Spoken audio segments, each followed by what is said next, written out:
చాలీచాలని వేతనాలతో తీవ్ర ఇబ్బందులు ఎదుర్కొంటున్నామని ఇకనైనా ప్రభుత్వం స్పందించి మా కష్టాల్ని తొలగించాలంటూ బద్వేల్ పట్టణానికి చెందిన సిఆర్ఎంటీలు పేర్కొంటున్నారు.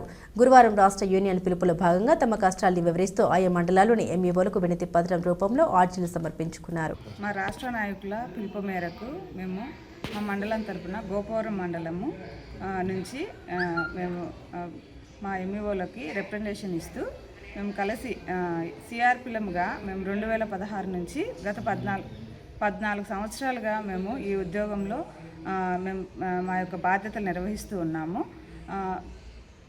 అప్పటి నుంచి ఉన్నటువంటి రాష్ట్ర ప్రభుత్వాలు వారి యొక్క పథకాలన్నింటినీ మేము ఎంతగానో అమలు చేస్తూ ప్రభుత్వ పక్షంగా ఇక్కడ విద్యా లొకేషన్లో వీటన్నిటిని మేము ముందుకు నడిపిస్తూ వచ్చినాము.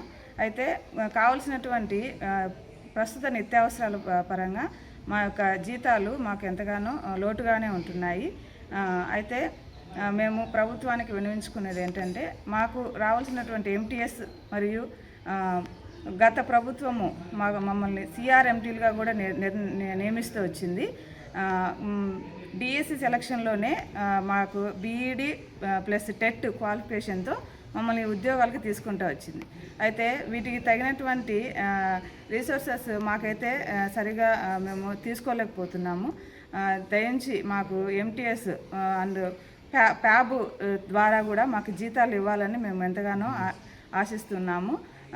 మా మేము డిఎస్సికి కూడా క్వాలిఫికేషన్ అవ్వడానికి ప్రస్తుతం మా యొక్క రాష్ట్ర నాయకులుగా మన నారా లోకేష్ గారిని కూడా మేము ఎంతగానో విన్నవించుకుంటున్నాము. వెయిటేజ్ కూడా డిఎస్సీలు ఇవ్వాలని ఎంతగానో మేము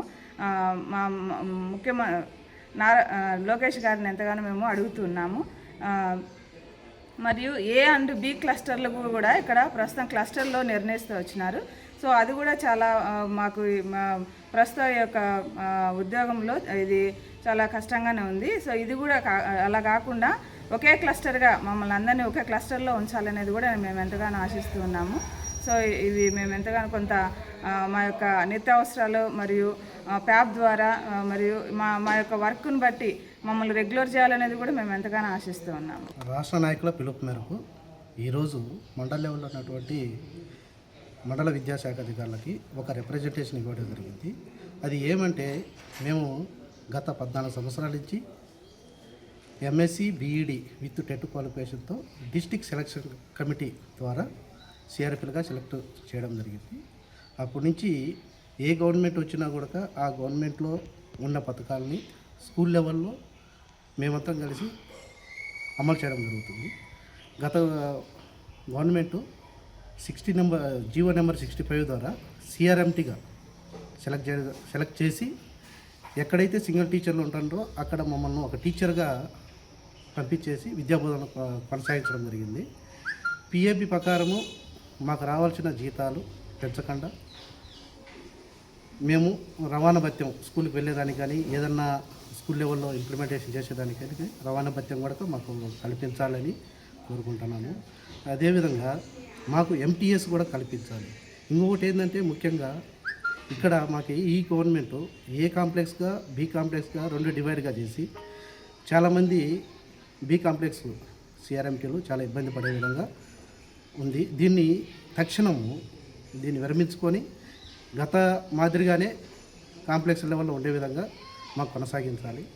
అదేవిధంగా ఇప్పుడు పెరిగిన నిత్యావసరాలకు దృష్ట్యా మాకు జీతము కనీసము ఒక 40-50 వేల విధంగా వచ్చే విధంగా ఈ గవర్నమెంట్ సహకరించాలని, అదేవిధంగా మాకు టెట్ ఎంఎస్సి బీఈడి ఉంది కాబట్టి మాకు ఈ రాష్ట్ర ప్రభుత్వంలో కలిపేసి మాకు ఎంటీఎస్ కానీ రెగ్యులర్ చేసే దానికి కల్పిస్తారని ఈ గవర్నమెంట్ని మా విద్యాశాఖ మంత్రి అయినటువంటి శ్రీ లోకేష్ గారిని, ముఖ్యమంత్రి గారిని, నారా చంద్రబాబు నాయుడు గారిని మేము మా రాష్ట్ర నాయకుల తరఫున ముఖ్యంగా మేము విన్నవించుకుంటున్నాము. మా సమస్యను తక్షణం పరిష్కరిస్తారని మేమంతా మిమ్మల్ని పదే కోరుకుంటున్నాము.